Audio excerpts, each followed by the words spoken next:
Hello, my name is Wendy. My student number is S04411057. The speech title is How to Spot a Liar. The speaker is Pamela Meyer. I'm a freshman in NCUE. Okay, now I don't want to alarm anybody in this room, but it's just come to my attention that the person to your right is a liar. Laughter.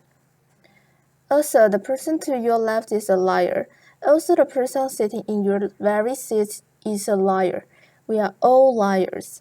What I'm going to do today is I'm going to show what the research says about why we are all liars, how you can become a lie spotter, and why you might want to go the extra mile and go from lie spotting to truth seeking, and ultimately to trust building. Now, speaking of trust, ever since I wrote this book, Life Spotting, no one wants to meet me in person anymore. No, they said. It's okay, we'll email you. Laughter. I can't even get a coffee day at Starbucks. My husband's like, honey, deception. Maybe you could have focused on cooking. How about French cooking? So before I get started, what I'm going to do is I'm going to clarify my goal for you, which is not to teach a game of gotcha. Last battles are those nitpicky kids, those kids in the back of the room that are shouting, gotcha, your eyebrow twitched, your flare, your nostril. I watched that TV show, Lie to Me. I know you are lying. Now, lie spotters are armed with scientific knowledge of how to spot deception. They use it to get to the truth, and they do what mature leaders do every day. They have difficult conversations with difficult people, sometimes during very difficult times, and they start up their path by accepting a core proposition. And the proposition is the following: lying is a cooperative act. Think about it. A lie has no power whosoever by its mere utterance. Its power emerges when someone else agrees to believe the lie. The lie. So I know it may sound like tough love, but look, if at some point you got lied to, it's because you agreed to get lied to. Truth number one about lying. Lying is a cooperative act. Not all lies are harmful. Sometimes we are willing participants in deception for the sake of social dignity. Maybe to keep a secret that should be kept secret. We say nice song. Honey, you don't look fat in that. Not our way, or we say February of the Detroit. You know, I just finished that email out of my spam folder. So sorry. But there are times when we are unwilling participants in deception, and that can have dramatic costs for us. Last year sold $997 billion in corporate fraud alone in the United States. That's an eyelash under $1 trillion. That's 7% of revenues. Deception can cost billions. Think,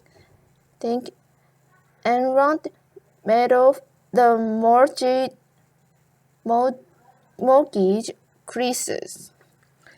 Or in the case of double agents and traders like Robert Hansen or Eldridge Ames, lies can betray our country.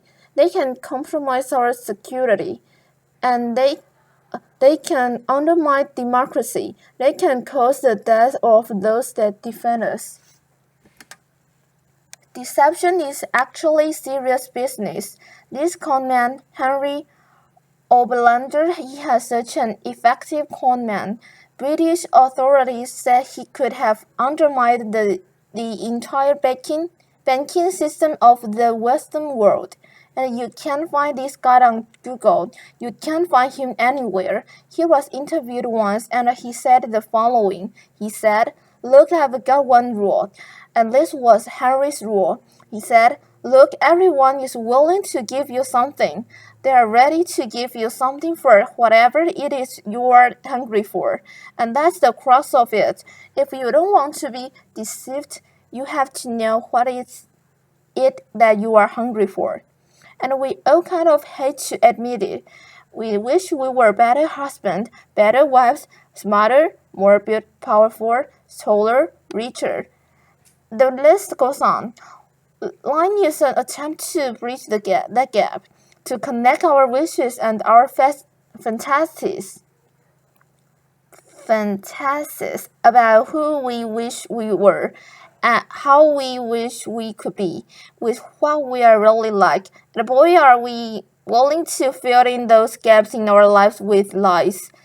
On a given date, the studies show that you may be lied to anywhere from 10 to 200 times. Now granted, many of those are white lies, but in another study it showed that strangers lied 3 times within the first 10 minutes of meeting each other. Laughter. Now, when we first hear this data, we recoil, we can't believe how prevalent lying is. We are essentially against lying. But if you look more closely, the plot actually thickens. We lie more to strangers than we lie to co-workers. Extroverts lie more than introverts. Men lie 8 times more about themselves than they do other people. Women lie more to protect other people. If you are an average married couple, you are going to lie to your spouse in 1 out of every 10 interactions. Now you may think that's bad. If you are unmarried, that number drops to 3. Lying's complex. It's woven into the fabric of our daily and our business lives. We are deeply ambivalent about the truth. We parse it out on an as-needed basis, sometimes for very good reasons, other times just because we don't understand the gaps in our lives. That's truth number 2 about lying. We are against lying, but we are covertly for it in ways that our society has sanctioned for a century and a century and centuries. It's as old as breathing. It's part of our culture. It's part of our history. Think Dante, Shakespeare, the Bible, news of the world. Laughter. Lying has evolutionary value to us as a species. Researchers have long known that the more intelligent the species, the larger the neocortex, the more likely it is to be deceptive. Now you might remember Coco. Does anybody remember Coco, the gorilla who was taught sign language? Coco was taught to communicate via sign language. Here's Coco with a kitten. It's her cute little fluffy pet kitten. Coco once blamed her pet kitten for ripping a sink out of the wall. Laughter. We're hardwired to become leaders of the pack. It starts really, really early. How early? Babies will fake a cry, pause, wait to see who's coming, and then go right back to crying. 1-year-olds learned concealment. Laughter. 2-year-olds bluff. 5-year-olds lie outright. They manipulate via flattery. 9-year-olds master of the cover-up. By the time you enter college, you are going to lie to your mom in 1 out of every 5 interactions. By the time we enter this world, and we're breadwinners, we enter a world that is just cluttered with spam, fake digital frames, partisan media, ingenious identity thieves, world-class Ponzi schemers, a deception epidemic. In short, what one author calls a post-truth society. It's been very confusing for a long time now. What do you do? Well, there are steps we can take to navigate our way through the morass. Trendy light spotter got to the truth 90% of the time. The rest of us were only 50% accurate. What is so easy to learn? There are good liars and bad liars.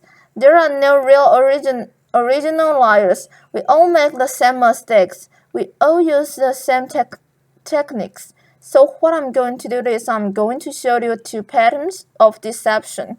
And then we're going to look at the whole spots and see if we can find them ourselves. We are going to start with speech. Video. Bill Clinton said, I want you to listen to me. I'm going to say this again. I did not have sexual relations with that woman, Miss Lewinsky. I never told anybody to lie, not a single time, never. And this allegations are false, and I need to go back to work for the American people. Thank you. Applause. Pamela Meyer said, okay, what were the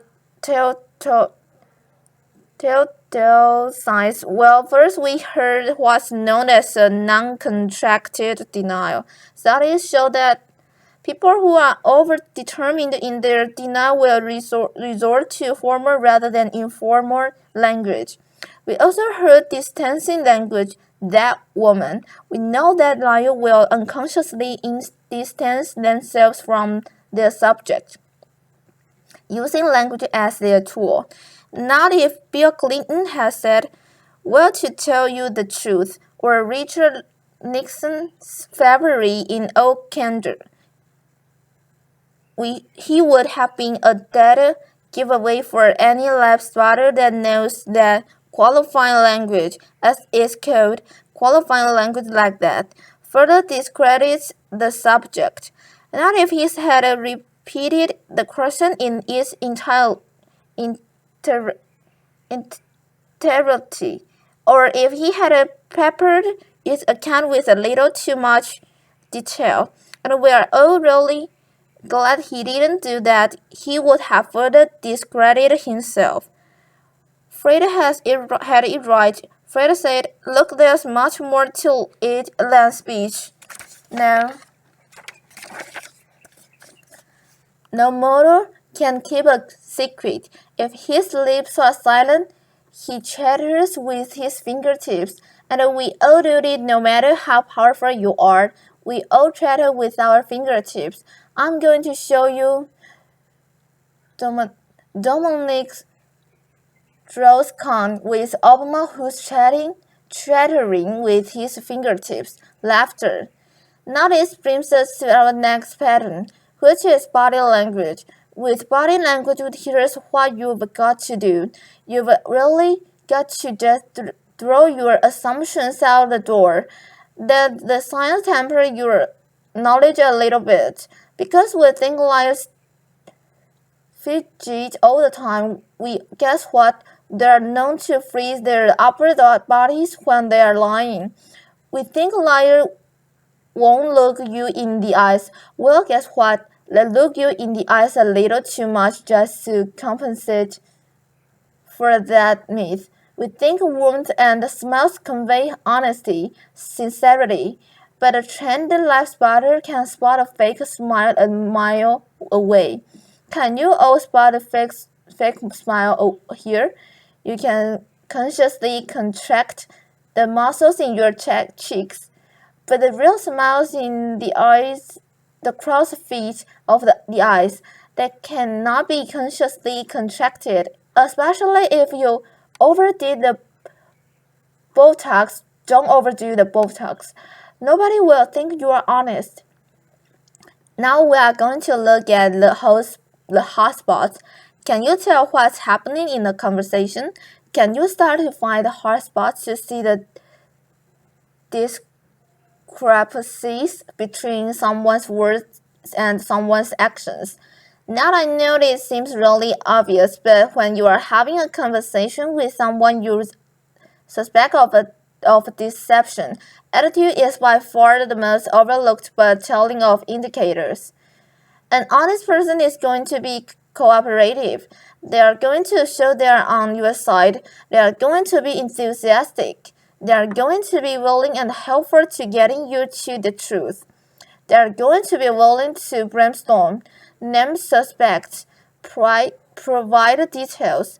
They are going to say, hey, maybe it was those guys in payroll that forged those checks. They are going to be infuriated if they sense they are wrongly accused throughout the entire course of the interview, not just in flashes. They will be infuriated throughout the entire course of the interview. And if you ask someone on what should happen to whomever did forge those checks, an honest person is much more likely to recommend strict rather than lenient punishment. Now let's say you are having that exact same conversation with someone deceptive. The person may be withdrawn, look down, lower their voice, pause, be kind of herky-jerky. Ask a deceptive person to tell their story. They are going to pepper it with way too much detail in all kinds of irrelevant places. And then they are going to tell their story in strict chronological order. And what a trained interrogator does is they can come in and in very subtle ways over the course of several hours. They will ask that person to tell that story backwards, and then they'll watch them squirm and track which questions produce the highest volume of deceptive tales. Why do they do that? Well, we all do the same thing. We rehearse our words, but we rarely rehearse our gestures. We say yes, we shake our heads no. We tell a very convincing story. We slightly shrug our shoulders. We commit terrible crimes, and we smile at the delight in getting away with it. Now that smile is known in the trade as duping delight. And we are going to see that in several videos moving forward. But we are going to start, for those of you who don't know him, this is presidential candidate John Edwards, who shocked America by fathering a child out of wedlock. We are going to see him talk about getting a paternity test. See now if you can spot him saying yes while shaking his head no, slightly shrugging his shoulders. Video, John Edwards said, I'd be happy to participate in one. I know that it's not possible that this child could be mine because of the timing of events, so I know it's not possible. Happy to take a paternity test, and I would love to see it happen. Interviewer said, are you going to do that soon? Is there somebody? John Edwards said, well, I'm only one side of the test, but I'm happy to participate in one. Okay, those head checks are much easier to spot once you know to look for them. There are going to be times when someone makes one expression while masking another that just kind of leaks through in the flash. Murderers are known to leak sadness. Your new joint venture partner might shake your hand, celebrate, go out to dinner with you, and then leak an expression of anger. And we're not going to become facial expression experts overnight here, but there's one I can teach you that's very dangerous and it's easy to learn. And that's the expression of contempt. Not with anger, you've got two people on an even playing field. It's still somewhat of a healthy relationship. But when anger turns to contempt, You've been dismissed. It's associated with moral superiority, and for that reason, it's very, very hard to recover from. Here's what it looks like. It's marked by one left corner pulled up and in. It's the only asymmetrical expression, and in the presence of contempt, whether or not deception follows, and it doesn't always follow. Look the other way, go the other direction. Reconsider the deal, say, no thank you, I'm not coming up for just one more nightcap, thank you. Science has surfaced many more indicator. We know, for example, we know liars who shift their blink rate, point their feet towards an exit. They will attack barrier objects and put them between themselves and the person that is interviewing them. They'll alter their vocal tone, over making their vocal tone much lower. Now here's the deal. These behaviors are just behaviors. They're not proof of deception. They're red flags. We are human beings. We make deceptive flaring.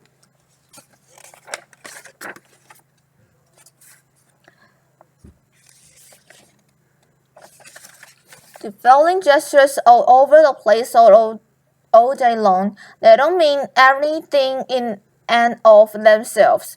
But when you see clusters of them, that's your signal. Look, listen, probe, ask some hard questions.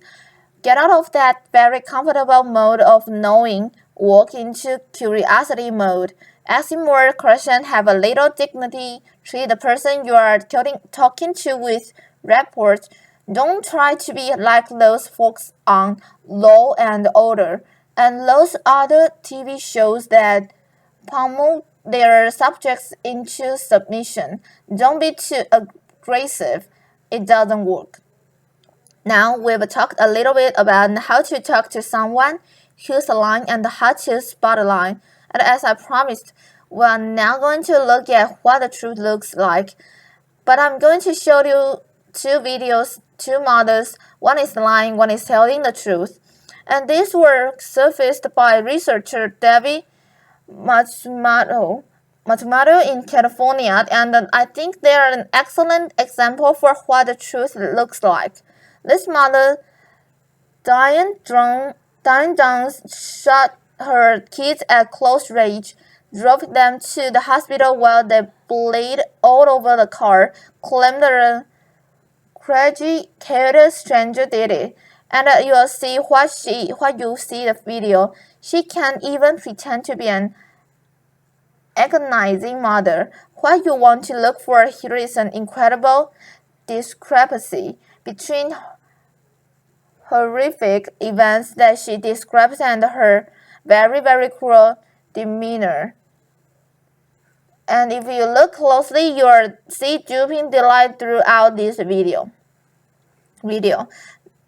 Diane Dunn said, at night when I close my eyes, I can see Christy reaching her head out of me while I'm driving, and the blood just kept coming out of her mouth, and that maybe it all faded too with time. But I don't think so. That bothers me the most. Now I'm going to show you a video of an actual grieving mother, Erin Runyon, confronting her daughter's murderer and the torturer in court. Here you are going to see no forced emotion, just the authentic expression of a mother's agony. Erin Runyon said, I wrote this statement on the third anniversary of the night you took my baby, and you hurt her, and you crushed her. You terrified her until her heart stopped.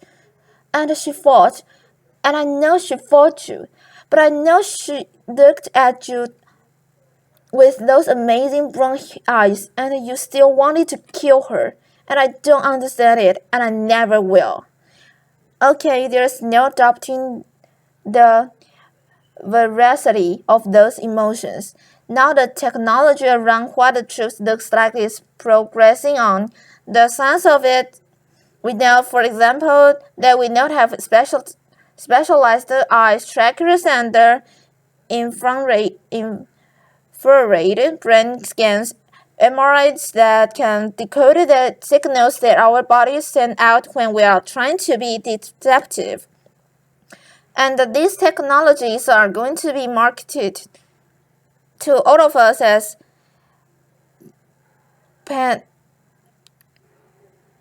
panaceas of deceit, and they will prove incredibly useful someday. But you've got to ask yourself in the meantime, who do you want on your side of the meeting? Someone who's trained in getting to the truth, or some guy who's going to drag a 400-pound electroencephalogram electroencephalogram electroencephalogram through the door? Last spotters rely on human tools. They know, as someone once said, characters who you are in the dark. And what's kind of interesting is that today we have so little darkness. Our world is lit up 24 hours a day. It's transparent with blogs and social networks broadcasting the birth of all new generation of people that have made a choice to live their lives in public. It's a much more noisy world. So one challenge we have is to remember oversharing. That's not honesty. Our manic tweeting and texting can debute us to the fact that the subtleties of human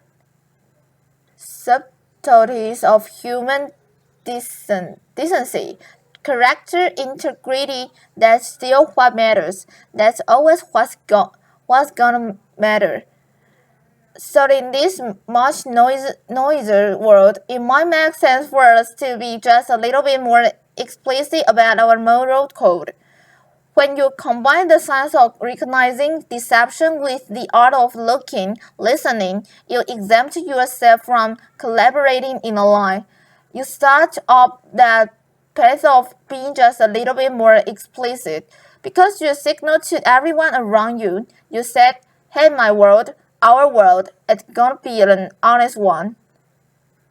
My world is going to be one where truth is strengthened and falsehood is recognized and marginalized. And when you do that, the ground around you starts to shift just a little bit. And that's the truth. Thank you. Applause.